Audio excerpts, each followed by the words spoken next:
Dr. Elena Vasquez stares at the blood-stained passport in her gloved hands, ice crystals already forming on its navy cover. The name reads Marcus Chun, space tourist, but Marcus Chun supposedly died in a launch explosion 22 years ago. She's standing in the middle of Antarctica, and this passport just fell from the sky. 3 days earlier, Elena had been sipping lukewarm coffee in her cramped research station office, surrounded by climate data printouts and the endless white expanse beyond her frosted window. At 45, she'd spent the better part of her career studying ice core samples in some of the most remote locations on Earth, but nothing had prepared her for what was about to unfold. The morning of March 15, 2024, started like any other at the McMurdo Research Station. Elena woke to the familiar hum of generators and the bitter cold that seemed to seep through every wall. No matter how well insulated, she pulled on her thermal layers, noting absently that her hands had grown steadier over the years, a necessary adaptation when handling delicate, scientific instruments in sub-zero temperatures. "Morning, Doc," called out Jake Morrison, her research assistant, as she entered the main lab. At 28, Jake brought an enthusiasm to the work that Elena envied. His cheeks were already flushed red from an early morning equipment check. "Outside, any word from the weather station about today's conditions?" Elena asked, settling at her workstation where yesterday's ice samples waited for analysis. Jake consulted his tablet, frowning slightly. "Actually, that's weird. They're reporting some unusual atmospheric readings. Nothing dangerous, but the pressure systems are off." Elena looked up from her microscope. In Antarctica, unusual could mean anything from a minor equipment malfunction to a life-threatening storm system. Off how? Temperature spikes at high altitude, weird wind patterns. Could be equipment failure, but 3 different stations are reporting similar anomalies. Jake shrugged, but Elena caught the underlying concern in his voice. She made a mental note to check in with meteorology later. For now, the ice samples demanded her attention. These particular cores had been extracted from a depth that corresponded to atmospheric conditions from the early 2000s, a time period that had become increasingly relevant to climate researchers. As Elena adjusted her microscope, her mind wandered to the reason she'd requested assignment to Antarctica in the first place. The isolation suited her, especially after the divorce 2 years ago. David had never understood her need to disappear into her work, to lose herself in data and discovery. "You care more about ancient air bubbles than your own marriage," he'd said during their final argument. He hadn't been entirely wrong. The morning passed quietly, punctuated only by the occasional conversation with Jake about their findings. It wasn't until around 11 a.m. that Elena first noticed the sound, a low rumble that seemed to come from everywhere and nowhere at once. She paused, her pen hovering over her notebook. "Jake, do you hear that?" Jake stopped sorting samples and tilted his head. "Yeah, sounds like aircraft, but we're not expecting any flights today." Elena walked to the window, but the view revealed only the familiar expanse of white, punctuated by the geometric shapes of the research station buildings. The sound grew louder, more distinct, but she couldn't identify its source. "I'm going to check with Jake said, reaching for the radio. But before he could make contact, the building shuddered slightly, as if something massive had passed overhead. Elena's heart rate quickened. In Antarctica, unexpected sounds and vibrations rarely meant good news. She grabbed her parka and headed for the door. "I'm going outside to take a look." The cold hit her like a physical wall as she stepped onto the metal grating outside the lab. The sky was a brilliant blue, clearer than she'd seen it in weeks. She shielded her eyes against the sun's glare, reflecting off the snow, and scanned the horizon. That's when she saw it, a dark speck against the blue, falling slowly like a lazy snowflake, but too regular in shape to be natural. Elena squinted, trying to make sense of what she was seeing. The object seemed to be drifting down rather than dropping, as if it were under some kind of controlled descent. She called back into the lab. "Jake, bring the binoculars." Jake emerged moments later, passing her the field glasses. Elena adjusted the focus and felt her breath catch. The object was rectangular, about the size of a book, tumbling slowly as it descended. It was still too far away to identify clearly, but something about its trajectory seemed deliberate. "What is it?" Jake asked, bouncing slightly on his feet. "To stay warm." "I don't know, but it's coming down pretty close to our position." Elena tracked the object's path, trying to calculate where it might land. "Grab the emergency kit and follow me." They suited up quickly, a process that had become second nature after months in Antarctica. Elena led the way across the packed snow, following her best guess of the object's landing trajectory. The wind had picked up, carrying fine ice crystals that stung her exposed cheeks despite her goggles. After 20 minutes of hiking, Elena spotted a dark mark against the white ground about 50 meters ahead. As they approached, she could see it was indeed the object she'd watched fall from the sky. It had created a small crater in the snow, as if it had landed with more force than its gentle descent had suggested. Elena knelt beside the impact site and carefully brushed away the loose snow. What she uncovered made her hands tremble, and not from the cold. It was a passport, its navy blue cover partially torn, but still clearly readable. The gold lettering across the front read, "United States of America," but it was the condition of the document that made Elena's scientific mind reel. The passport showed signs of extreme aging, faded edges, water damage, and what looked like burn marks along one corner. More disturbing was the dark staining across the cover that looked suspiciously like dried blood. With gloved hands, Elena carefully opened the passport to the identification page. The photograph showed an Asian man in his 30s with a friendly smile and kind eyes. The name read Marcus Chun, and the passport had been issued in 2001. But it was the occupation listed that made Elena's blood run cold: space tourist. Jake leaned over her shoulder, reading the document. Space tourist? Is that even a real thing? Elena's mind raced through fragments of memories. News stories from the early 2000s about the first commercial space flights, about wealthy adventurers paying millions for trips to the edge of space. And somewhere in those memories was a darker story, one that had made headlines for all the wrong reasons. "Jake," she said slowly, her voice barely audible over the Antarctic wind. "I think Marcus Chun was supposed to have died 22 years ago." Elena stares at the passport, her mind scrambling to piece together fragments of a story she'd half forgotten.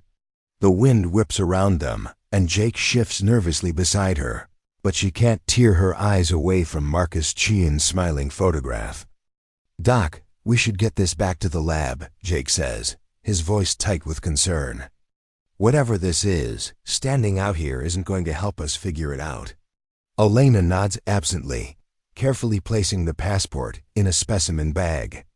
As they trek back toward the research station, her thoughts drift to a news story that had captivated the world in 2002. She'd been a graduate student then, too focused on her studies to pay much attention to current events, but this particular story had been impossible to ignore. The first commercial space tourism company, Celestial Horizons, had been making headlines with their promise to take paying customers to the edge of space. For $5 million, wealthy adventurers could experience weightlessness and see the curvature of the Earth from 90 miles up. Marcus Chun had been their third passenger, a software entrepreneur from San Francisco who'd made his fortune in the dot-com boom. But something had gone catastrophically wrong. Back in the lab, Elena's hands shake slightly as she sets up a clean workspace to examine the passport more closely. Jake hovers nearby, his curiosity barely contained, while she carefully photographs each page before handling it further. "Talk me through what you remember," Jake says, settling onto a stool across from her workspace. Elena takes a deep breath, organizing her thoughts. It was March 2002, Celestial Horizons was launching their third commercial spaceflight from a facility in Nevada. The passenger was Marcus Chun, 34 years old, tech entrepreneur, supposedly living his childhood dream of going to space. She opens the passport again, studying the stamps and markings inside. Most of the pages are water damaged and illegible, but she can make out entry stamps from several countries: Thailand, Argentina, Russia. The launch was supposed to be routine, Elena continues, her voice growing steadier as the memories become clearer. They'd had 2 successful flights before, but something went wrong during the ascent phase. The rocket exploded at about 50,000 feet. Jake leans forward. And they never found survivors? No survivors, no bodies, barely any wreckage. The official investigation concluded that a fuel leak caused an explosion that completely destroyed the vehicle. They found some debris scattered across the Nevada desert, but nothing that could definitively prove what happened to the people on board. Elena turns to her computer and starts searching through archived news articles. The internet connection at McMurdo is notoriously slow, but after several minutes, she manages to pull up a New York Times article from March 2002. The headline reads, "Space Tourist Dies in Commercial Flight Disaster." The accompanying photograph shows Marcus Chun at a press conference, grinning broadly as he signs paperwork for his spaceflight. He looks exactly like the man in the passport photo, the same kind eyes, the same confident smile of someone about to fulfill a lifelong dream. "Look at this," Elena says, pointing to a paragraph halfway through the article. It says Chun was traveling alone, but there were 3 crew members on board: the pilot, co-pilot, and a flight engineer. All 4 were declared dead after the explosion. Jake reads over her shoulder. But if they're all dead, how does his passport end up falling from the sky in Antarctica 22 years later? It's the question that's been gnawing at Elena since she first opened the document. She examines the passport again under a magnifying lamp, noting details she'd missed before. The bloodstains are definitely organic. They've taken on the brownish color that comes with age and exposure. There are also what appear to be scorch marks along the edges, consistent with fire damage. But it's the pages inside that prove most intriguing. Despite the water damage, Elena can make out several immigration stamps dated after 2002 years after Marcus Chun was supposed to have died. Thailand in 2003, Argentina in 2005, Russia in 2008. Jake, look at this. Elena points to a relatively clear stamp from Bangkok dated June 15, 2003. This is more than a year after the explosion. Jake squints at the marking. Could be fake, right? Someone could have forged these stamps. Elena considers this possibility, but something doesn't sit right. The wear patterns on the passport are consistent with genuine use over many years. The binding is loose in exactly the way it would be from repeated opening and closing. Even the water damage seems organic, not the kind of artificial aging someone might create to forge a document. Her phone buzzes with a text message from her sister back in Colorado. "Hope you're staying warm down there. Saw a weird news story about space junk falling in Antarctica. That anywhere near you?" Elena's blood runs cold. She quickly opens her browser and searches for recent news about Antarctica. After a few minutes of slow loading, she finds what her sister was referring to, a brief Reuters article published just hours ago. Unidentified object falls in Antarctic research zone. The article is short and mentions reports from multiple research stations about an object falling from the sky earlier that morning. The piece quotes a NASA spokesperson saying they're investigating whether it might be debris from a decades-old satellite or space mission. Jake, read this. Elena turns her laptop screen toward him. Jake's eyes widen as he reads. They're calling. It's space debris. But Doc, if this passport fell from space, how did it survive re-entry? And why now after all these years? Elena stares at the passport again, her scientific mind warring with the impossibility of what she's seeing. Objects don't just survive uncontrolled re-entry from space. They burn up in the atmosphere. Even if somehow this passport had been in orbit for 22 years, it would have been destroyed long before reaching the ground, unless it wasn't in orbit at all. She thinks about the trajectory she'd observed, the slow, controlled descent that had seemed almost deliberate. That wasn't consistent with space debris, which would have come down much faster and at a steep angle. "We need to contact the authorities," Elena says finally. "This isn't just a scientific anomaly anymore." If Marcus Chun survived that explosion in 2002, if he's been alive all these years. She trails off, the implications hitting her like a physical blow. The families who mourned him, the insurance payouts, the investigation that was closed after finding no survivors. Jake stands up abruptly, pacing to the window. But why would his passport fall from the sky now? And here, of all places? Elena looks out at the endless white expanse beyond their lab windows. Antarctica is about as far from civilization as it's possible to get on Earth.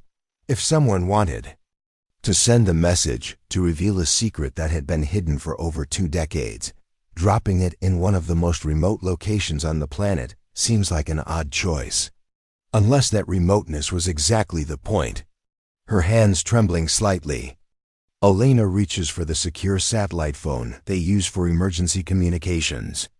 Whatever happened to Marcus Chen in 2002, whatever secrets this passport might hold, she has a feeling that by tomorrow, their quiet research station is going to become the center of an international incident. As she begins to dial the number, from McMurdo Station headquarters, Jake suddenly gasps from his position by the window. "Doc," he says, his voice barely above a whisper. "You need to see this." Elena looks up to see Jake pointing at the sky with a shaking hand. Following his gaze, she sees another dark speck falling slowly through the brilliant blue Antarctic sky, drifting down like a message from the heavens. Elena drops the satellite phone and rushes to the window. The second object descends with the same deliberate, controlled motion as the first, too slow for debris, too purposeful for accident. Through the binoculars, she can see it's roughly the same size and shape as the passport. "This isn't random," she breathes, her scientific training warring with the impossibility of what she's witnessing. Someone is dropping these intentionally. Jake grabs his parka. Same landing zone? Elena tracks the object's trajectory, calculating wind patterns and descent rate. Close, maybe 100 meters northwest of where we found the passport. They suit up in record time, Elena's mind racing with possibilities. 2 objects falling 22 years after Marcus Chun's supposed death, landing within walking distance of each other in one of the most remote places on Earth. The statistical probability is astronomical, unless someone planned it this way. The wind has intensified since their earlier expedition, driving ice crystals across the snow like ghostly fingers. Elena leads the way, her GPS unit beeping steadily as they navigate toward the projected impact site. The cold bites through her layers, but adrenaline keeps her moving. There. Jake points to a dark mark against the snow, similar to the crater they'd found before. Elena kneels beside the impact site and carefully brushes away the loose snow. This time, she uncovers what appears to be a leather journal, its cover cracked and weathered. Like the passport, it shows signs of extreme aging and what looks like fire damage along the edges. With gloved hands, she opens the journal to the first page. The handwriting is neat but hurried, written in black ink that has faded to brown in places. At the top of the page, in Marcus Chun's unmistakable handwriting based on the passport signature, are 4 words that make Elena's heart race. "If you're reading this." Jake leans over her shoulder as Elena carefully turns the page. The next entry is dated March 15, 2002, the day of the space launch. They told us it would be routine. 3 crew, 1 passenger, 90 miles up and back down in 2 hours. I should be home by dinner, calling Mom to tell her I touched the edge of space. But something's wrong. The pilot keeps looking at readings he won't show me. The co-pilot hasn't spoken in 20 minutes. And there's a 4th person on board who wasn't supposed to be here. Elena's hands tremble as she processes the implications. Marcus Chun had survived the launch, at least long enough to write this entry. But if that's true, what happened to the explosion that supposedly killed everyone on board? She flips to the next page, but the wind makes it difficult to read in the field. We need to get this back to the lab, she says, carefully placing the journal in another specimen bag. As they trek back to the research station, Elena's mind churns with questions. Who was the 4th person Marcus mentioned? Why would there be an extra crew member that wasn't part of the official manifest? And most importantly, how did these items end up falling from the sky in Antarctica? Back in the lab, Elena sets up a more controlled environment to examine the journal. She photographs each page before handling it, noting that many entries are water-damaged or illegible. But enough remains readable to piece together an extraordinary story. The journal chronicles Marcus Chun's journey not to space, but to what appears to be an elaborate deception. According to his entries, the spaceflight was a cover for something far more sinister. March 15, 2002. The 4th person introduced himself as Agent Thompson. Says he's with some government agency I've never heard of. Won't say which one. The pilot looks scared. We're not going to space. We're going somewhere else entirely. March 16, 2002. Landed at a facility I don't recognize. Desert, but not Nevada. Thompson says we're part of a classified program now. That our deaths in the explosion will give us the freedom to operate without oversight. I asked what kind of operation. He just smiled. Elena looks up at Jake, who's been reading over her shoulder. This is insane. Are you saying the government faked his death? That's what it sounds like, Elena replies, turning to the next legible entry. March 20th, 2002. They've explained the program. We're supposed to be assets now, people who officially don't exist, who can go places and do things without being traced back to the U.S. government. The pilot, Rodriguez, says he volunteered for this. The co-pilot, Williams, won't talk to anyone. The flight engineer, Patterson, keeps asking when we can contact our families. Thompson says never. Elena's stomach turns as she reads. The space tourism company, the tragic accident, the grieving families, all of it potentially an elaborate cover story for some kind of black ops recruitment program. The entries become more sporadic after that, sometimes separated by months or years. Marcus's handwriting grows increasingly erratic, suggesting stress or deteriorating mental health. June 2003. Thailand assignment complete. Can't write about details, but I understand now why they needed people who don't exist. The things they've asked us to do. Patterson tried to escape last month. Haven't seen him since. December 2005. Argentina was worse than Thailand. Williams is gone too now. Says he couldn't handle it anymore. Rodriguez and I are the only ones left from the original crew. We don't talk about the early days anymore. Elena flips through several pages of water damage before finding another clear entry. September 2008. Moscow winter is brutal, but not as brutal as what they're asking us to do. Rodriguez finally broke. Started talking about going public, about telling the families what really happened.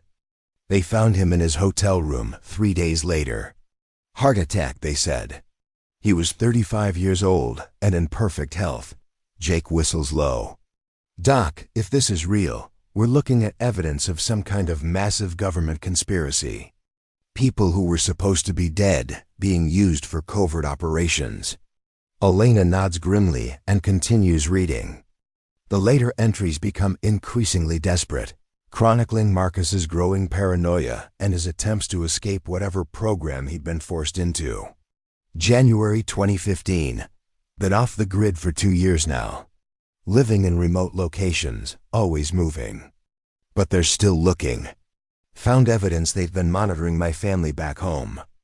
Mom thinks I'm dead, but they're watching her house. Dad's too. This has to end. The final legible entry is dated just 3 months ago, December 2023. Found a way to get the truth out. The Antarctic research stations have satellite uplinks that aren't monitored by the usual agencies. If I can get proof to the right person, someone with scientific credibility, maybe the families can finally know what happened. The weather balloons should work. They'll carry the evidence high enough to avoid the tracking systems, then release it when they reach the right coordinates. Elena's breath catches. Weather balloons. That explains the controlled descent, the deliberate timing. Marcus Chen had somehow rigged weather balloons to carry his passport and journal to this specific location, knowing that researchers here would find them and have the resources to investigate.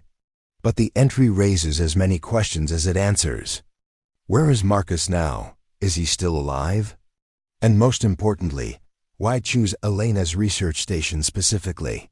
She's about to voice these questions to Jake when her satellite phone rings. The caller ID shows McMurdo Station headquarters. Dr. Vasquez, this is Commander Sarah Mitchell. We've received reports about objects falling from the sky in your sector. Are you and your team safe? Elena looks at Jake, then at the passport and journal spread across her workstation. We're fine, Commander. But we need to talk. We found something that's going to require immediate attention from U.S. authorities. What kind of something, Doctor? Elena takes a deep breath, knowing that her next words are going to change everything. Evidence that a man who's been dead for 22 years has been alive all along, and that his death was faked by the U.S. government. The line goes silent for several long seconds. When Commander Mitchell speaks again, her voice has taken on a different quality, official, careful. Dr. Vasquez, I'm going to need you to secure whatever you've found and wait for further instructions. Don't discuss this with anyone else. And don't leave your station.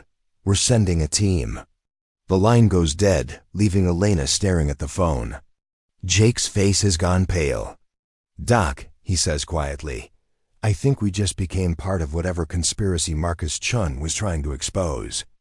Before Elena can respond, they hear the distant sound of aircraft engines approaching through the Antarctic sky.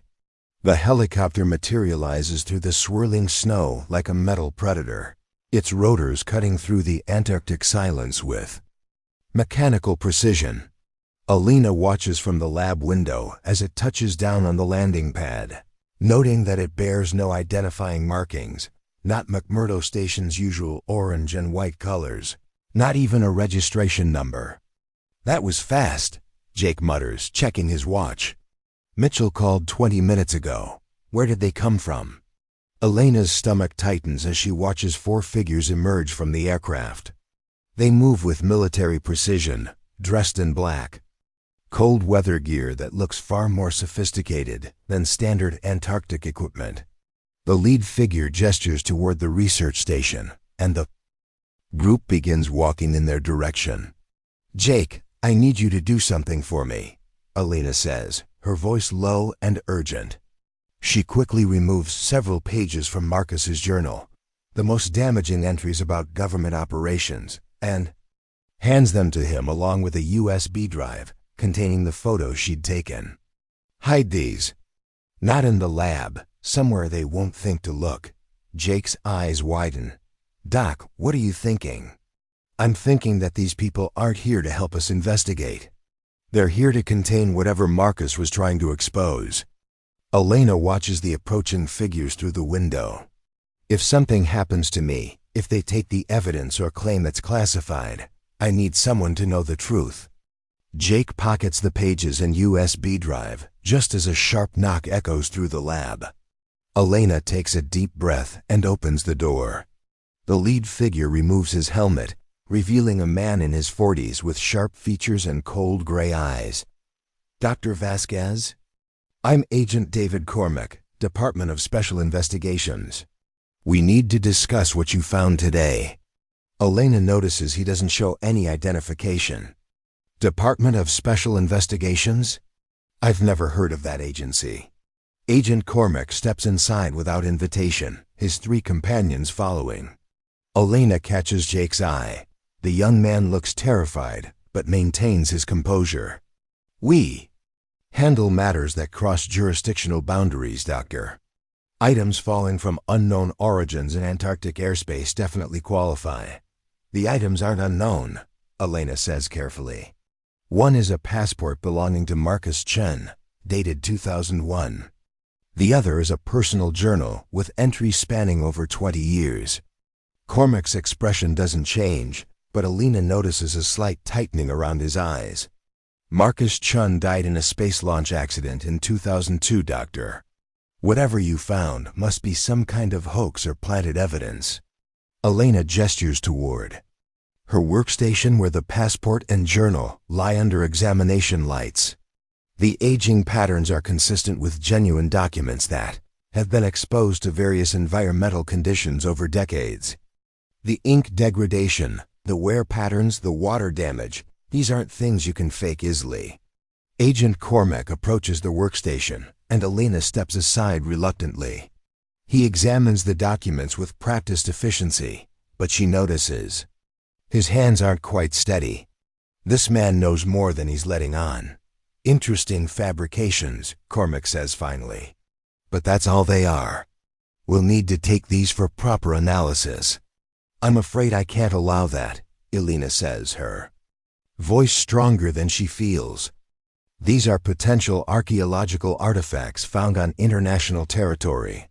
They need to be processed through proper scientific channels." Cormack turns to face her, and Elena sees something dangerous flicker in his gray eyes. "Doctor, I don't think you understand the sensitivity of this situation. These documents, whether real or fake, could cause significant harm to national security if they fall into the wrong hands." "What kind of harm?" Elena asks. "If Marcus Chun really did die in 2002, what possible security threat could his personal effects pose?" The question hangs in the air for several seconds. Elena can hear Jake's nervous breathing behind her, the hum of the lab equipment, the distant sound of wind against the building walls. Agent Cormack seems to be weighing his response carefully. "Doctor, some operations require absolute secrecy for the protection of assets still in the field. Even 22 years later, certain information could compromise ongoing missions or endanger lives." Elena's heart pounds as she processes the implication. Cormack isn't denying that Marcus Chun might be alive. He's confirming it while trying to maintain plausible deniability. "So you're saying these documents are real?" She presses. "I'm saying they need to be secured immediately, regardless of their authenticity." Cormack signals to his team, and they begin moving toward the workstation. Elena steps forward, blocking their path. "I've already documented everything and transmitted the images to my research supervisor. You can't just make this disappear." Cormack's expression hardens. "Doctor, I strongly advise you to cooperate. The Antarctic Treaty doesn't protect you from matters of national security. The Antarctic Treaty protects scientific research from exactly this kind of interference." Elena counters, drawing on her knowledge of international law. "And last I checked, the United States doesn't have jurisdiction to confiscate evidence in international waters." Behind her, Jake has quietly moved to his computer terminal. Elena catches a glimpse of him uploading files to multiple cloud storage accounts, backing up their documentation before these agents can stop him. Cormack follows her gaze and sees what Jake is doing. "Stop that immediately." Jake's fingers fly across the keyboard. "Just retrieve it myself. They've got surveillance on all 3 sites." Agent Cormack steps closer, speaking loud enough for Marcus to hear through the phone. "Chun, this ends now. You know what happens if that information goes public? Innocent people will die. Marcus's voice hardens. Innocent people have been dying for 22 years, Cormac. The difference is now someone's finally going to pay for it. Elena realizes she's caught in the middle of something far larger than a simple cover-up. Mr. Chun, what exactly did they force you to do? The line goes quiet for several seconds. When Marcus speaks again, his voice is barely above a whisper. Asset retrieval, they called it. We were the ghosts, people who could go anywhere, do anything, because officially we didn't exist. At first, it was supposed to be intelligence gathering. Infiltrating terrorist cells, tracking weapons dealers, that kind of thing. Elena waits, sensing there's more. But it evolved, Doctor. They started using us for things that had nothing to do with national security. Corporate espionage, political assassinations, kidnapping foreign nationals who knew too much about American operations abroad. Jake has moved closer, trying to catch fragments of the conversation. Elena sees the horror in his eyes as he pieces together what they're hearing. The passport. Stamps you saw, Marcus continues. Each one represents an operation. Thailand 2003. We eliminated a journalist who was investigating CIA drug trafficking. Argentina 2005. We retrieved a defected weapons scientist and his family. His children were 8 and 10 years old, Doctor. They made us watch while they... Marcus's voice breaks off, and Elena hears what sounds like sobbing through the static. Agent Cormac's jaw tightens. Chun, you're going to get yourself killed talking like this. I'm already dead, Cormac. Have been for 22 years. The only question is whether the truth dies with me. Elena makes a decision that will haunt her for the rest of her life. Mr. Chun, tell me how to find the evidence. All of it. Cormac grabs for the phone, but Elena steps away. Doctor, don't do this. You have no idea what you're getting involved in. I'm already involved, Elena says firmly. Mr. Chun, I'm listening. Marcus's voice grows stronger, as if her decision has given him new purpose. The Argentina cash is in the safety deposit box at Banco de la Nación in Buenos Aires. Box number 4721. Registered under the name Roberto Silva. The key is hidden behind a loose brick in the wall of La Recoleta Cemetery. Section 14, grave marker, Esperanza Morales, 1923-1987. Elena frantically scribbles notes on a lab pad, aware that Cormac and his team are growing increasingly agitated. Thailand cache is more complicated. There's a temple complex outside Bangkok, Wat Chiwatthanaram. The evidence is buried beneath the foundation of the smallest shrine, marked with a Buddha statue missing its left hand. You'll need ground-penetrating radar to locate it precisely.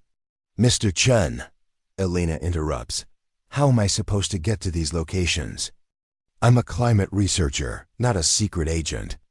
Dr. Vasquez, you have something I never had, legitimacy. You're a respected scientist with international credentials.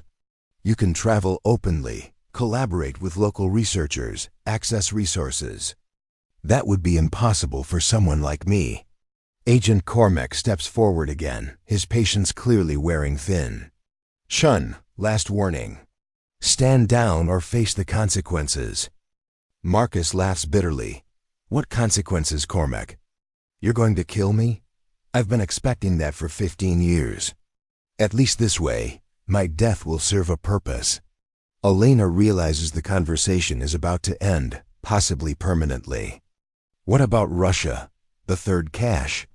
Moscow, but that one's the most dangerous. They've got it under surveillance.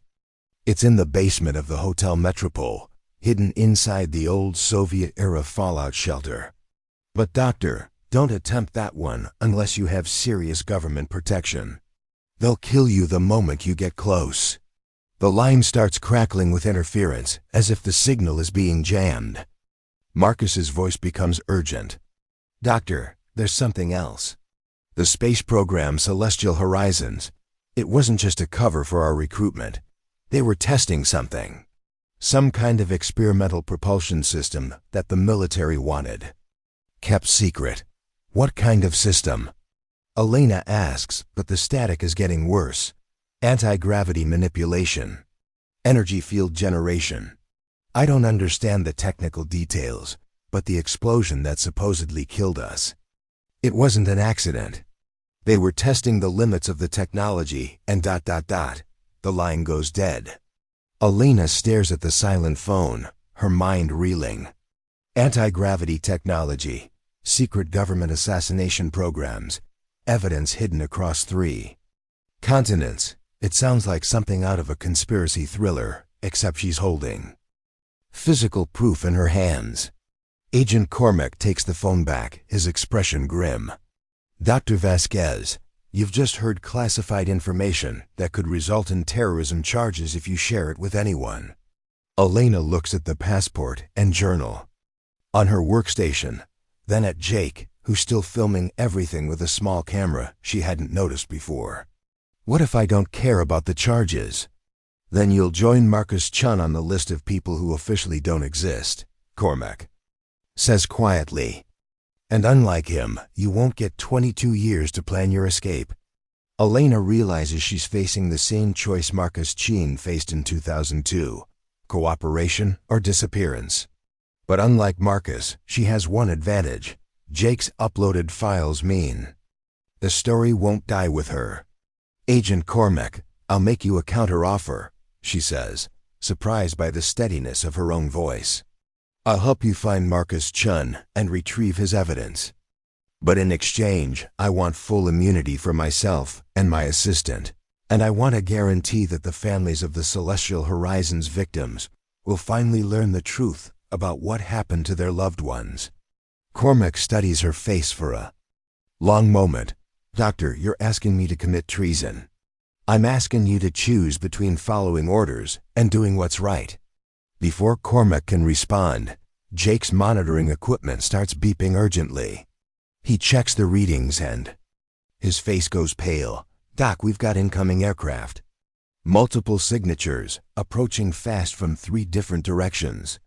Elena looks out the window and sees distant specks against the Antarctic sky, growing larger by the second. Agent Cormac curses under his breath and speaks into his radio.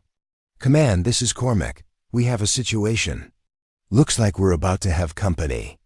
The first explosion rocks the research station as Elena throws herself behind a lab table, pulling Jake down with her. Through the shattered window, she sees 3 black helicopters circling like mechanical vultures, their weapon systems trained on the building. Agent Cormac is shouting orders into his radio, but the words are lost in the chaos of splintering wood and screaming metal. One of his team members, a woman with short auburn hair, grabs Elena's arm and hauls her toward the back of the laboratory. Move, now, the woman yells over the noise. They're not here to capture anyone. Elena clutches Marcus's journal and passport as they sprint through the station's corridors. Behind them, she can hear the distinctive whine of minigun fire tearing through the building's exterior walls. These aren't government agents trying to contain a situation. These are killers trying to eliminate witnesses. Who are they? Elena gasps as they reach an emergency exit. The cleanup crew, Cormac replies grimly, kicking open the door. The people my bosses call when negotiation stops being an option. The Antarctic wind hits them like a physical blow as they emerge into the open. Cormac's helicopter sits on the landing pad, rotors already spinning, but it's 200 meters away across exposed ground. The attacking aircraft circle overhead like predators, their searchlights cutting through the polar twilight. We'll never make it. Jake pants, his breath forming clouds in the frigid air. Cormac pulls out a flare gun and fires a red signal into the sky. Maybe we don't have to. The flare explodes in brilliant crimson light, and Elena sees something that makes her heart skip, a 4th aircraft approaching from the south, flying low and fast. Unlike the others, this one bears clear markings, Chilean Air Force. You called in backup? Elena asks. I called in someone who owes me a favor, Cormac replies. Colonel Martinez has been looking for an excuse to mess with U.S. Black Ops for years. The Chilean helicopter unleashes a barrage of defensive fire at the circling aircraft, forcing them to break formation. In the confusion, Cormac's team breaks. For their own helicopter, Elena and Jake running between them. They're halfway across the open ground when Elena hears Jake cry out behind her. She turns to see him stumbling, blood spreading across his left shoulder where a sniper's bullet has found its mark. Jake! Elena starts back toward him, but the auburn-haired agent, who Elena now realizes is Agent Sarah Walsh, intercepts her. I've got him, Walsh shouts, lifting Jake in a fireman's carry. Keep moving! Elena reaches Cormac's helicopter, just as the Chilean aircraft engages one of the attackers in a direct dogfight. The sound of competing machine guns echoes across the Antarctic landscape, punctuated by the explosive crack of missiles. As they lift off, Elena looks back to see her research station erupting in flames. Years of work, irreplaceable climate data, and equipment worth millions of dollars, all destroyed to eliminate evidence of a 22-year-old conspiracy. Where are we going? Elena yells over the rotor noise. Cormac checks his instruments as they race south toward the Chilean coast. Punta Arenas. It's the closest place we can get medical attention for your assistant and fuel for a longer flight. Elena looks at Jake, who's being treated by Agent Walsh. The bullet passed through his shoulder cleanly, but he's lost a lot of blood and needs proper medical care. Agent Cormac, Elena says, those weren't your people who attacked us, were they? Cormac's expression is grim as he monitors the Chilean helicopter, which is still engaged in combat behind them. No, Doctor. Those were assets from a different agency, one that officially doesn't exist and takes orders from people whose names never appear on any government roster. Elena pieces together the implications. You're saying there are multiple secret organizations within the U.S. government, and they're fighting each other. I'm saying that Marcus Chun stumbled into something bigger than a simple Black Ops program. The technology he mentioned, the anti-gravity propulsion system, if that's real, it would be worth killing hundreds of people to keep secret. Elena thinks about Marcus's final words before the line went dead.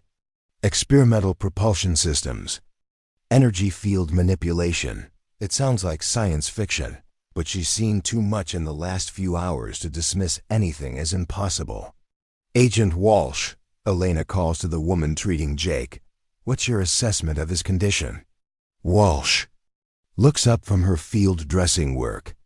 He'll live, but he needs surgery within the next 6 hours to prevent permanent nerve damage. And doctor, call me Sarah. I think we're past formal titles at this point. Elena nods, then turns back to Cormac. What happens when we reach Chile? Are we safe there? Temporarily. But those people who attacked your station? They have resources that cross international boundaries. We've bought ourselves maybe 12 hours before they track us down again. Elena realizes that her quiet life as a climate researcher has permanently ended. She's now a fugitive, carrying evidence that powerful people are willing to kill for, with a wounded assistant and only a rogue government agent for protection. Agent Cormac, David, I need to know something.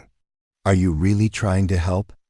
U.S., or are you just another layer of the conspiracy? Cormac is quiet for a long moment, focused on flying the helicopter through increasingly turbulent weather. When he finally speaks, his voice carries a weight of regret. Doctor, I've been part of this system for 15 years. I've done things that keep me awake at night, followed orders that violated everything I thought I believed in. But I've never killed innocent civilians, and I'm not about to start now. He pauses, adjusting their course as the Chilean coastline becomes visible through the gathering dusk. Marcus Chun was supposed to be my partner on 3 different operations between 2008 and 2015. I watched him deteriorate from an idealistic tech Entrepreneur into a broken man who jumped at shadows.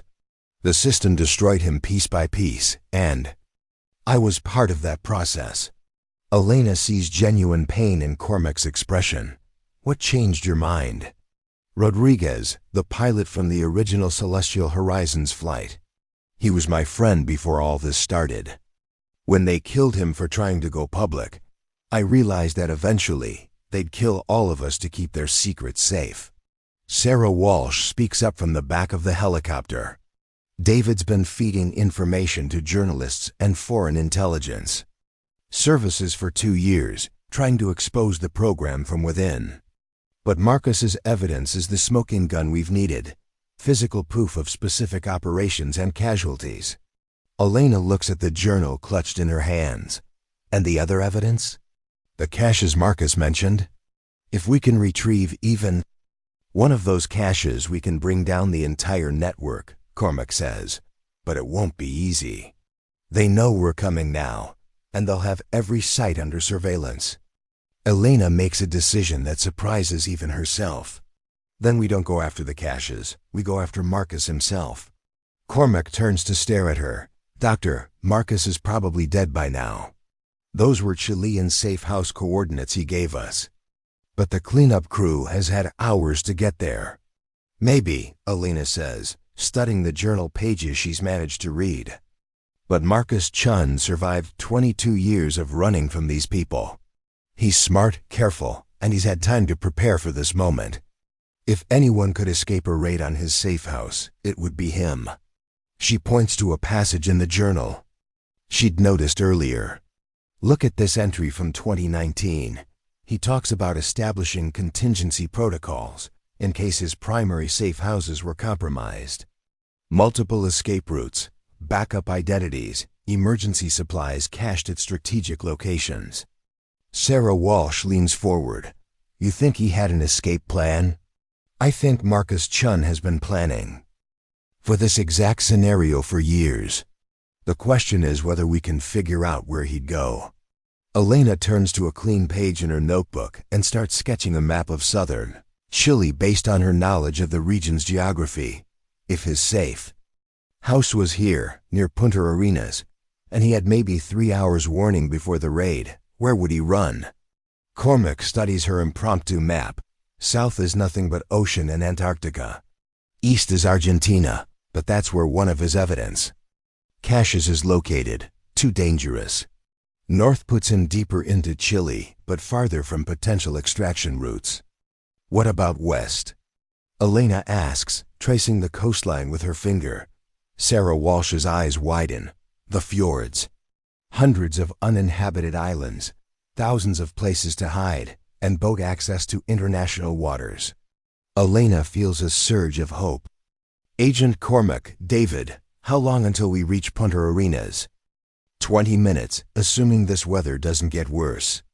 Elena looks out at the darkening sky and the whitecaps visible on the ocean below. When we land, I want to charter a boat. If Marcus Chun is still alive, if he's hiding somewhere in those fjords, we're going to find him before the cleanup. Crew does. Jake stirs from his position in the back of the helicopter, his voice weak but determined. Doc, count me in. Those bastards shot me. I want answers. Elena reaches back and squeezes his uninjured hand. Jake, you need medical attention. This is too dangerous. Everything's dangerous now, Jake replies. Besides, you're going to need someone to document whatever we find. This story needs to be told properly.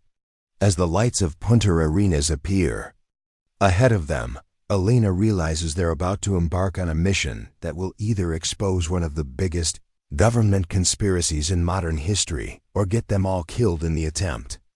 The boat Elena charters is a converted research vessel named Esperanza, a bitter irony that doesn't escape her notice, given that Marcus Chun's Argentine evidence cache is hidden near a grave marker bearing the same name.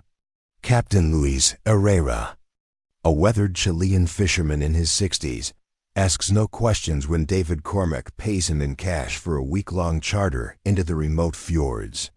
The weather's turning bad, Captain Herrera warns as they load supplies onto the 40-foot vessel. These waters, they don't forgive mistakes. Elena looks at the darkening sky, where storm clouds are building into towering walls of gray and black. Jake sits on a dock piling, his left arm in a military-grade sling after emergency surgery at the Punta Arenas hospital. The doctor had wanted to keep him for observation, but Jake had checked himself out against medical advice. How bad? Elena asks the captain. Force 8 gale winds by midnight, maybe Force 9. Waves up to 12 meters. But Herrera shrugs with the fatalism of someone who spent his life fighting the ocean. If your friend is out there, he's facing the same storm. Better to search now than wait for calm weather that might not come for days. Sarah Walsh emerges from the boat's cabin, having finished a sweep for listening devices or tracking equipment. We're clean, she reports. But David, we need to talk about our backup plan if this goes wrong. Elena overhears fragments of their whispered conversation. Something about extraction protocols and dead drops in Buenos Aires. She realizes that even if they find Marcus Chun, getting him to safety will require navigating a complex web of international intrigue that she's completely unprepared for. As Esperanza pulls away from the dock, Elena studies the detailed maritime charts Captain Herrera has spread across the navigation table.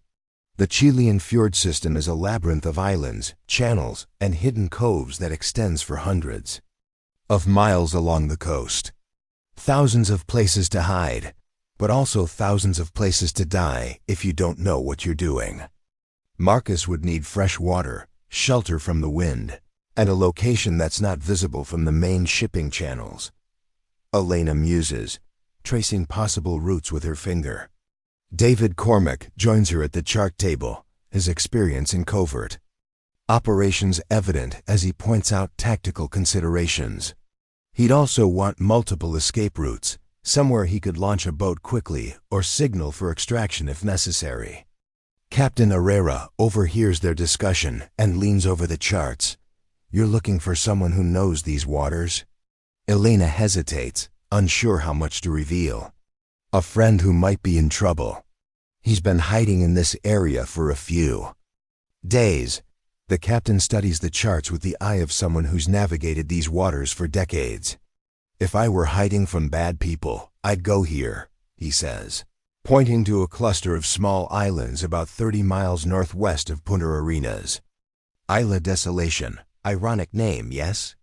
But there are sea caves there, fresh water springs, and the currents make it difficult for larger boats to approach. Elena feels a spark of hope. How long to get there? In this weather? 4 hours if we're lucky. But Senora, these are dangerous waters even in good conditions. If we get caught in the storm, we'll take that risk, Elena says firmly. As Esperanza battles its way through increasingly rough seas, Elena retreats to the small cabin to study Marcus's journal more carefully. By the light of a battery-powered lantern, she reads entries she'd missed before, detailed observations about survival techniques, local geography, and contingency planning that suggest Marcus had been preparing for this scenario for years. One entry from 2020 catches her attention. Scouted the Chilean fjords during the Patagonia assignment. Incredible natural fortress. Someone could disappear here for months if they knew the right caves and water sources. Filed detailed maps. And supply caches under Protocol 7. If everything else fails, this is where I make my final stand. Protocol 7. Elena flips through the journal looking for other references to numbered protocols, eventually finding a list hidden in what appears to be routine entries about weather conditions. Protocol 1. Standard Safehouse Procedures. Protocol 2. Emergency Identity Switches. Protocol 3. Asset Extraction via Diplomatic Channels. Protocol 4. Evidence Distribution to Media Contacts. Protocol 5. Family Protection Measures. Protocol 6. Government Witness Cooperation. Protocol 7. Total Disappearance and Resistance Operations. Elena realizes that Marcus's phone call to her wasn't a desperate plea for help. It was the implementation of Protocol 4, distributing evidence to someone who could make it public. Which means they're now sailing toward a man who's implemented Protocol 7, a person who's prepared to disappear completely and fight back against his former handlers. "Doc," Jake calls from the cabin doorway, his face pale from seasickness and pain medication. "You need to see this." Elena follows him to where Sarah Walsh is monitoring radio communications on a sophisticated scanner. Through the static they can hear fragments of military chatter. ... Satellite imagery confirms. Target vehicle abandoned approximately 0300 hours. ... Thermal signatures detected in Sector 7. Possible shelter. ... Authorization granted for enhanced interrogation of local fishermen. ... Double quotes. Elena's blood runs cold. They're already searching for him. David Cormack appears beside them, his expression grim, and they're not being subtle about it. If they're willing to interrogate civilians, they're running out of time and patience. Captain Herrera calls down from the wheelhouse. "We're approaching Isla Desolation, but the storm is getting worse. I can get us close, but we'll have to use the inflatable raft to reach shore." Elena looks out the cabin window at the churning gray water and driving rain. The idea of crossing those waves in a small raft seems suicidal, but she thinks about Marcus Chin surviving 22 years of being hunted, only to potentially die alone in a cave while the people responsible for his suffering close and around him. "Let's do it," she says. 30 minutes later, Elena finds herself in a military-grade inflatable raft with David Cormack and Sarah Walsh, while Jake remains aboard Esperanza with Captain Herrera, his shoulder injury making the dangerous landing impossible. The waves are mountainous, lifting their small craft 15 feet into the air before dropping them into valleys between swells. Elena has never been so terrified in her life, but she's also never felt such a sense of purpose. Somewhere on that dark, storm-lashed island ahead of them, a man who's been officially dead for 22 years is making his final stand against the conspiracy that destroyed his life. As they approach the rocky shoreline of Isla Desolation, Elena sees a faint light flickering in what appears to be a sea cave, about 50 meters up the cliff face, too regular to be natural, too dim to be easily spotted from the air. "There!" she shouts over the wind. "Someone's signaling." David Cormack follows her gaze and nods grimly. Or it's a trap. These people have had hours to set up an ambush. Sarah Walsh checks her sidearm and speaks into her radio. "Esperanza, we're going ashore. If you don't hear from us in 2 hours, implement Emergency Protocol Delta." Elena doesn't ask what Protocol Delta involves, but she has a feeling it means ensuring their story gets told even if none of them survive to tell it, as their raft fights through the surf toward the rocky shore. Elena clutches Marcus's journal and passport, the evidence that started this entire chain of events. In a few minutes, she'd either be face to face with a man who's been dead for over 2 decades, or she'd be walking into a trap that will end her own life. The light in the cave flickers again. 3 short flashes, 3 long, 3 short. SOS. The climb up the cliff face is treacherous in the storm, but Elena finds handholds carved into the rock, deliberate modifications that suggest someone has been preparing this route for emergency access. Salt spray stings her eyes as she follows David Cormack up the narrow path, with Sarah Walsh covering their approach from below. "These aren't natural," Cormack observes, running his hand along a groove cut into the stone. "Someone spent serious time making this climb possible." Elena's muscles burn as they ascend, but the light in the cave above them continues to flicker, not the random pattern of SOS anymore, but something more complex. As they get closer, she realizes it's Morse code. "DNGR," she spells out, recognizing the pattern from her amateur radio training years ago. "He's warning us about something." They pause just below the cave entrance, listening for any Sound besides the storm. David signals for silence, then carefully peers over the ledge into the cave opening. "Marcus?" He calls softly. "It's David Cormack. We have Dr. Vasquez with us."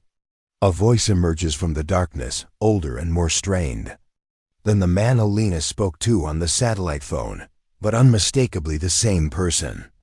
"David? Jesus, how did you find me?" "Long story. Are you alone?" "Yes, but not for long. They've got boats circling the island. Found my raft about an hour ago."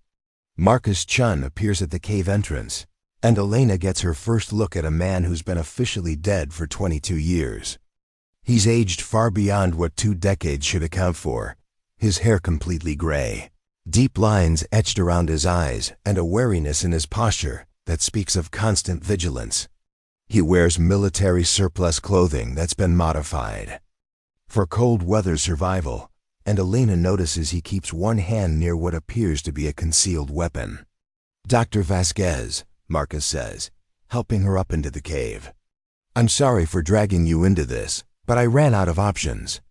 Elena looks around the cave as her eyes adjust to the dim light from Marcus's battery-powered lantern. It's larger than she expected, extending back into the cliff face with obvious signs of long-term habitation. Supplies carefully organized, a makeshift communication setup, and what appears to be surveillance equipment monitoring the waters around the island. "How long have you been preparing this place?" she asks. 3 years, Marcus replies. "Ever since I realized they'd found my primary safe house in Chile. I knew eventually I'd need somewhere to make a final stand." Sarah Walsh climbs up into the cave, water dripping from her gear. "Marcus, we need to move. My intelligence suggests they'll have this entire area cordoned off by dawn." Marcus shakes his head. "I'm not running anymore, Sarah. I've been running for 22 years, and it ends here." "What do you mean?" Elena asks, though something in his tone makes her stomach clench with dread. Marcus walks to the back of the cave and pulls aside a tarp, revealing equipment that Elena doesn't recognize, sophisticated electronics, connected to what appears to be a high-powered transmitter. "I've been broadcasting everything for the past 6 hours. Not just to you, Dr. Vasquez, but to journalists, foreign intelligence services, human rights organizations. The entire story of the Celestial Horizons program and what they've been doing with assets like me." David Cormack's face goes pale. "Marcus, that's suicide. They'll triangulate your position within minutes." "They already have," Marcus says calmly. "But it doesn't matter. The story's out there now. Even if they kill me, the truth will survive." Elena realizes what she's walked into, not a rescue mission, but a man's final act of defiance. The evidence caches you mentioned, in Argentina, Thailand, Russia. Walkus Marcus smiles grimly. "All empty, Doctor. I moved everything here years ago. Every document, every photograph, every piece of proof is in this cave, and it's all been digitized and transmitted." He gestures to a wall where Elena now sees dozens of photographs pinned to the rock, images that make her stomach turn. Military operations, dead civilians, government officials she recognizes from news broadcasts, shaking hands with people in unmarked uniforms. This one, Marcus points to a photo of a mass grave, is from the Thailand operation in 2003, 78. Villagers killed because they witnessed a weapons transfer.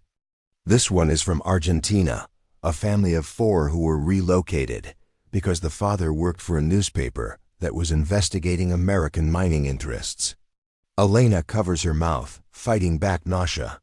The scope of what she's seeing goes far beyond anything she could have imagined. How many operations were there? 237 that I participated in directly. God knows how many others involved different teams. Marcus's voice carries the weight of decades of guilt. At first, I told myself we were serving our country. Then I told myself we were preventing greater evils. Eventually, I stopped telling myself anything at all. Sarah Walsh's radio crackles with Captain Herrera's voice. Senora Sarah, I have multiple fast boats approaching from the north. Military configuration. You have maybe 10 minutes before they reach the island. David Cormack moves to the cave entrance and scans the waters with night vision equipment. He's right. 6 boats, probable special operations teams. They're not coming to arrest anyone.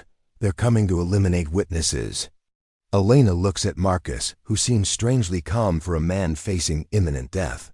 There has to be another way out of here. Marcus shakes his head. This cave only has one entrance. Doctor, but that's intentional.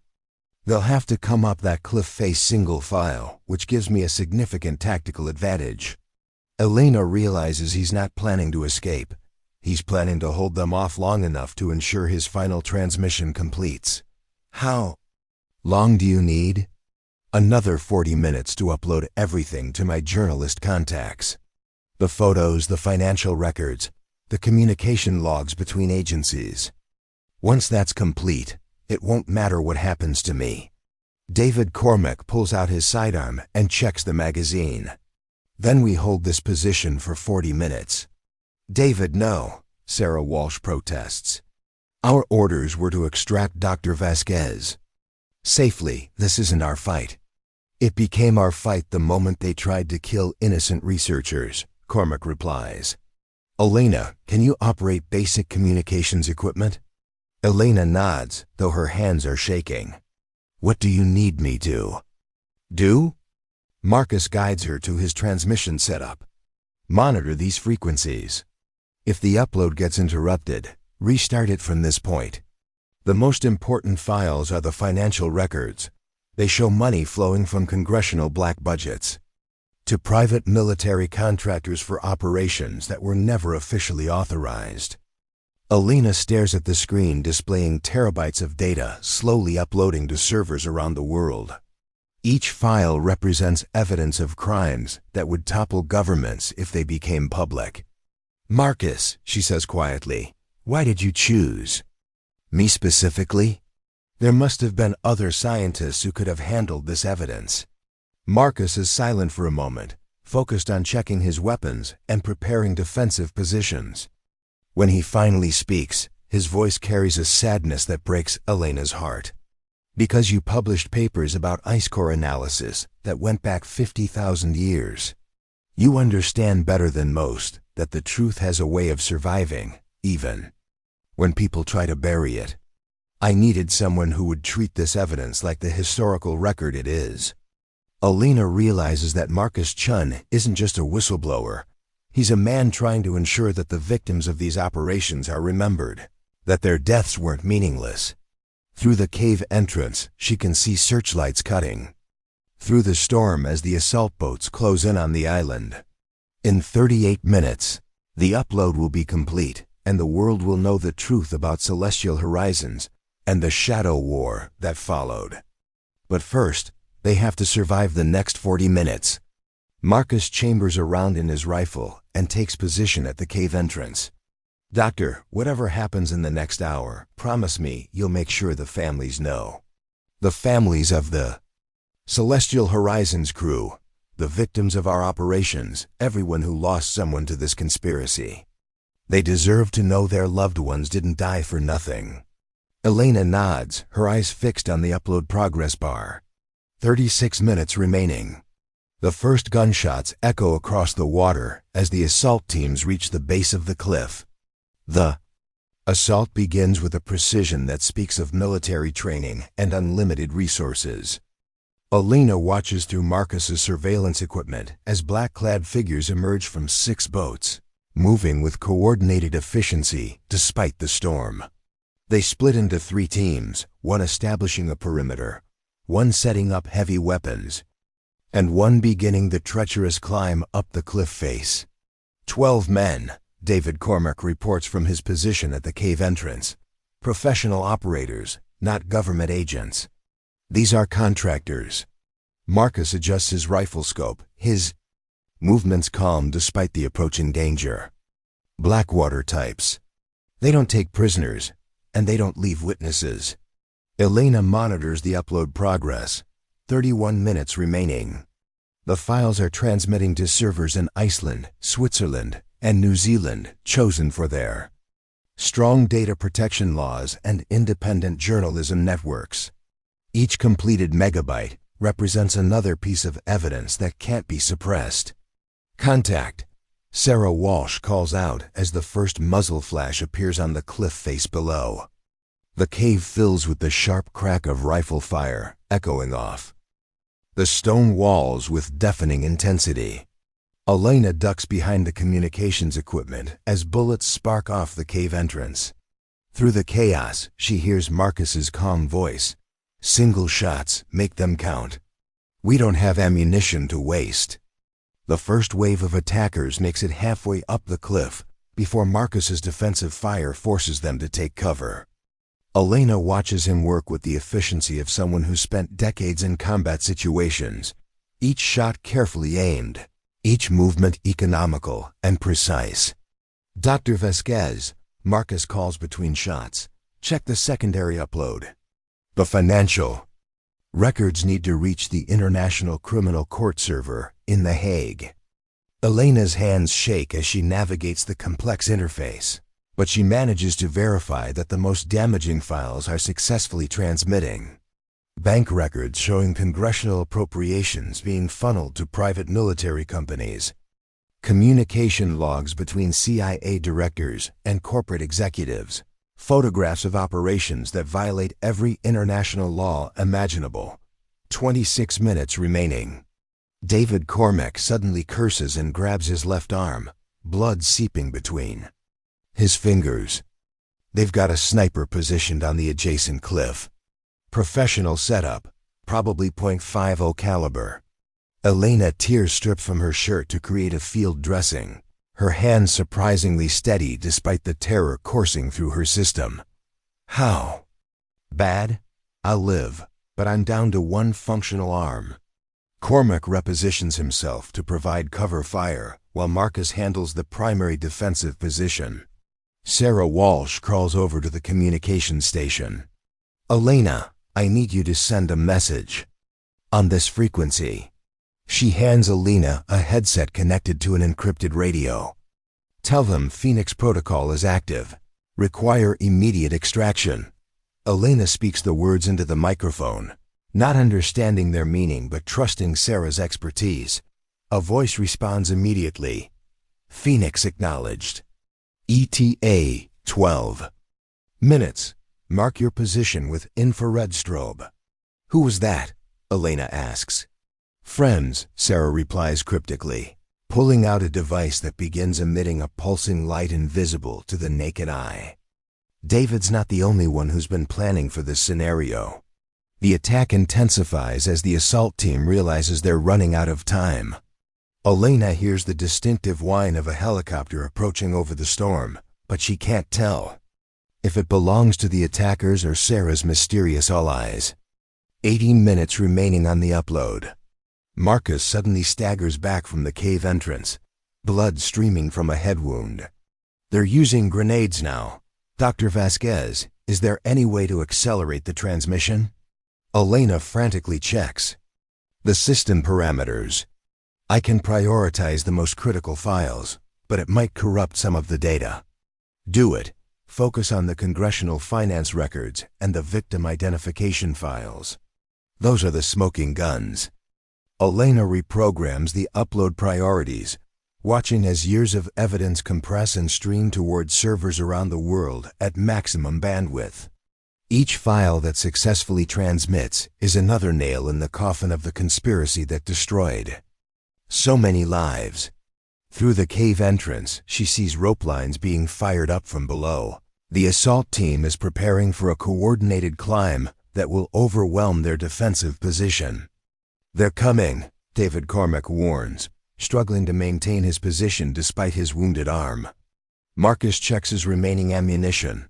2 magazines for his rifle, half a magazine for his sidearm. "Elena, Sarah, get as far back in the cave as you can. This is about to get very ugly." But Elena refuses to move from the communications station. 14 minutes remaining, and the most critical files are still uploading. I'm staying. This transmission has to complete. The helicopter sound grows louder, and suddenly the cave is illuminated by a massive spotlight. Elena expects to see government aircraft, but instead she sees something that makes her heart leap. Chilean Air Force markings on a military transport helicopter. "That's our ride," Sarah announces. "Elena, can you move the transmission equipment?" Elena looks at the complex setup. Computers, transmitters, satellite uplinks, all connected by dozens of cables. Not without losing the connection. "Give me 10 more minutes." "We don't have 10 minutes, Marcus says grimly. The rope lines are now visible from the cave entrance, and black-clad figures are beginning their final assault up the cliff face. That's when Elena makes a decision that will haunt her for the rest of her life. She grabs Marcus's journal and the original passport, the physical evidence that started everything, and stuffs them into her waterproof backpack. Then she turns to the communications station and begins downloading the most critical files onto portable drives. "What are you doing?" Sarah asks. "Insurance," Elena replies. "If the transmission gets cut off, these drives contain enough evidence to expose the entire conspiracy." The Chilean helicopter hovers outside the cave entrance, its crew chief gesturing for them to rappel down to the aircraft. But Elena realizes that someone needs to stay behind to ensure the upload completes, and to hold off the assault team long enough for the others to escape. Marcus Chun seems to read her thoughts. "Doctor, this was always going to be a one-way mission for me. But you have a chance to survive this, to make sure the story gets told properly." "Not without you," Elena insists. "You're the primary witness. Your testimony is crucial." Marcus smiles sadly and hands her a sealed envelope. "My full confession, written out in detail. Names, dates, locations, everything I can remember from 22 years of operations. If something happens to me, this document contains enough information to prosecute everyone involved." 8 minutes remaining on the upload. The first assault team member appears at the cave entrance, and Marcus's rifle fire forces him back down. But Elena can see more rope lines, more attackers climbing through the storm. They're going to be overwhelmed within minutes. "Elena," Sarah Walsh shouts over the helicopter noise. "We have to go now." Elena looks at the upload progress then. At Marcus Chun, a man who spent over 2 decades paying for one moment of naive trust in his government. She makes her choice. Grabbing the portable drives and Marcus's confession, Elena runs toward the cave entrance as David Cormack provides covering fire. The Chilean helicopter crew chief catches her as she rappels down, pulling her into the aircraft just as explosions begin to rock the cave above. As they pull away from the cliff face, Elena watches through the helicopter's window as muzzle flashes continue to flicker from the cave entrance. Marcus Chen is making his final stand, buying them precious minutes to escape with the evidence that will finally expose the truth. 5 minutes later, the cave goes dark. Elena clutches the drives and confession to her chest, tears streaming down her face as the helicopter races through the storm towards safety. Somewhere below them, a man who was supposed to have died 22 years ago has finally found peace, but not before ensuring that his death serves a purpose. The upload had completed with 93% of the files successfully transmitted, enough to bring down the conspiracy that destroyed so many lives. But Elena knows that the hardest part is just beginning. 6 months later, Elena sits in a secure conference room at the International Criminal Court in The Hague, watching as CNN broadcasts breaking news about the largest government conspiracy scandal in modern history. The scrolling ticker reads, "Celestial Horizons cover-up, 15 congressional leaders indicted. CIA director resigns, international arrest warrants issued." Jake sits beside her, his left arm still weak from the shoulder injury, but his camera equipment functioning perfectly as he documents the historic proceedings. His footage from Antarctica and the Chilean fjords has become some of the most important evidence in the case. Dr. Vasquez, the prosecutor, Maria Santos, addresses Elena from across the polished table. Your testimony has been instrumental in exposing operations that span 5 continents and resulted in over 3,000 documented casualties. But I need to ask you about Marcus Chun's final transmission. Are you certain the upload was complete? Elena nods, her hand instinctively moving to the waterproof backpack that never leaves her side. 93% of the files reached their intended servers before the transmission was cut off. The remaining 7% is contained on these drives. She places the portable storage devices on the table, the same ones she'd filled during those final, desperate minutes in the cave. Over the past 6 months, their contents have been verified by forensic analysts from 12 different countries, confirming Marcus Chun's 22 years of meticulous documentation. David Cormack, now serving as a protected witness after his full cooperation with international authorities, testifies via video link from an undisclosed location. His face shows the strain of months of depositions, but his voice remains steady as he details the inner workings of the shadow programs. The Celestial Horizons incident was just the beginning, he explains to the tribunal. What started as a recruitment program for assets who could operate without official oversight evolved into a parallel government structure answerable to no one. Elena thinks about the family she's met over the past months, the parents of Marcus Chun, who finally learned their son didn't die in a space accident, but survived 22 years of covert operations. The relatives of the Celestial Horizons crew members, who discovered their loved ones were murdered to maintain operational security. The thousands of victims from operations across the globe, whose deaths can finally be acknowledged and mourned properly. Sarah Walsh enters the conference room, her expression grim as she carries a classified briefing folder. Elena, we have a problem.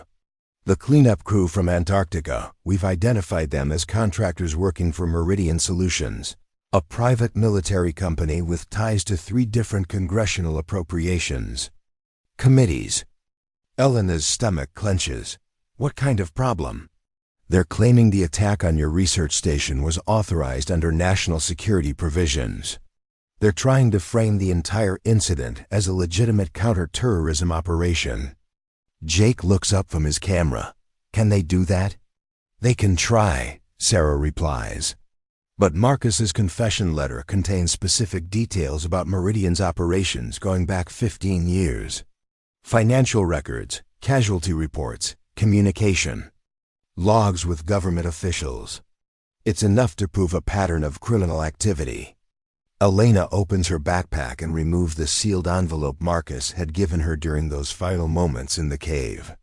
Over the past 6 months, she's carried it everywhere but never opened it, wanting to preserve it for exactly this moment.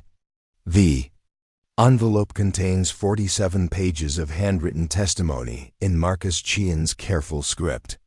As Elena reads selected passages aloud for the tribunal's record, she feels the weight of 22 years of suffering and guilt pouring out through his words. I want the families to know that their loved ones didn't choose to disappear. We were coerced, manipulated, and eventually threatened into compliance. Rodriguez tried to escape in 2008 and was murdered for it. Williams attempted suicide twice before they transferred him to more compliant operations. Patterson simply vanished one day. I suspect he was eliminated for asking too many questions about contacting his family. Elena's voice wavers as she continues reading. The technology demonstration that supposedly killed us in 2002 was real, but it wasn't. Anti-gravity propulsion. It was a psychological profiling system designed to identify individuals who could be broken down and rebuilt as operational assets. The explosion was staged using conventional explosives and Hollywood special effects. Our families grieved for people who were very much alive. being trained to become ghosts in service of operations that violated every moral principle we thought our country stood for. The tribunal chamber falls silent as Alina finishes reading. Judge Patricia Anderson, the presiding magistrate, speaks carefully. Dr. Vasquez, in your professional opinion as a scientist, how reliable is this testimony? Alina thinks about the man she'd met in that cave, broken by decades of covert operations, but still lucid enough to document everything with scientific precision. Your Honor, Marcus Chun spent 22 years collecting evidence with the methodical approach of someone who understood that someday, someone would need to verify every detail. The financial records match banking data we've obtained through subpoenas. The operational details correspond with satellite imagery and eyewitness accounts. The dates and locations align with previously unexplained incidents that various intelligence agencies had classified. She pauses, looking directly at the camera that's broadcasting these proceedings to the world. Marcus Chun died believing that the truth would survive even if he didn't. Based on 6 months of investigation, I can confirm that his belief was justified. The prosecutor stands. Your Honor, based on Dr. Vasquez's testimony and the corroborating evidence, we request international arrest warrants for the following individuals. The list includes names Alina recognizes from news broadcasts, senators, CIA directors, military contractors, and corporate executives who built their careers on a foundation of officially sanctioned murder and deception. As the tribunal adjourns for deliberation, Alina steps outside into the crisp Dutch afternoon. Jake follows her, still filming even though the formal proceedings have ended. Doc, he says quietly, do you think this will actually change anything? Or will they just create new programs with different names? Alina looks up at the sky, thinking about Marcus Chun's final words about the truth having a way of surviving. I think we've proven that secrets this big can't stay buried forever. Someone will always be watching, documenting, preparing to expose the next conspiracy. Her phone buzzes with a text message from Captain Herrera in Chile. Senora Elena, thought you should know. They're planning a memorial for Senator Marcus at Isla Desolation. The Chilean government is designating the cave as a historical site. His sacrifice will be remembered. Elena smiles through tears she didn't realize. We're falling. Marcus Chun had spent 22 years as a ghost, officially dead while being forced to commit acts that haunted him. But in death, he'd finally found the peace that had eluded him in life. 6 weeks later, the International Criminal Court issues its verdict. Guilty on all charges, with sentences ranging from 25 years to life imprisonment for the orchestrators of the Celestial Horizons conspiracy. The tribunal also orders the establishment of a victims' compensation fund and mandates the declassification of all related government documents. Elena returns to Antarctica, not to the destroyed McMurdo station, but to a new international research facility dedicated to climate science and government transparency. The Marcus Chun Memorial Laboratory is equipped with the most advanced ice core analysis equipment in the world, funded by whistleblower protection organizations and staffed by scientists from 23 countries. On the anniversary of Marcus's death, Alina stands in the lab holding a core sample that contains atmospheric data from 2002, the year Marcus Chun was supposed to have died in space. The tiny air bubbles trapped in the ice are a perfect metaphor for the truth. No matter how deeply buried, no matter how much pressure is applied, some things survive to tell their story to future generations. Jake, now fully recovered and working as a documentary filmmaker, captures Elena's reflection.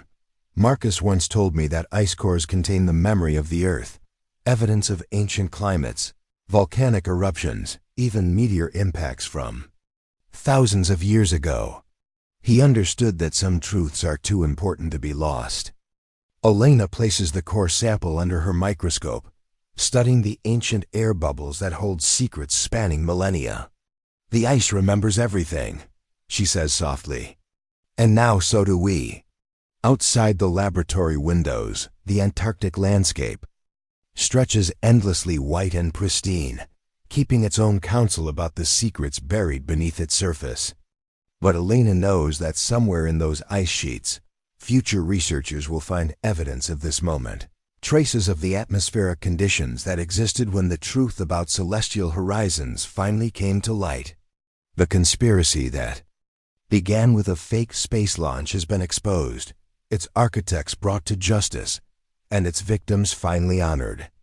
But Elena understands that this victory represents only one battle in an ongoing war between those who would bury inconvenient truths and those who refuse to let them stay hidden.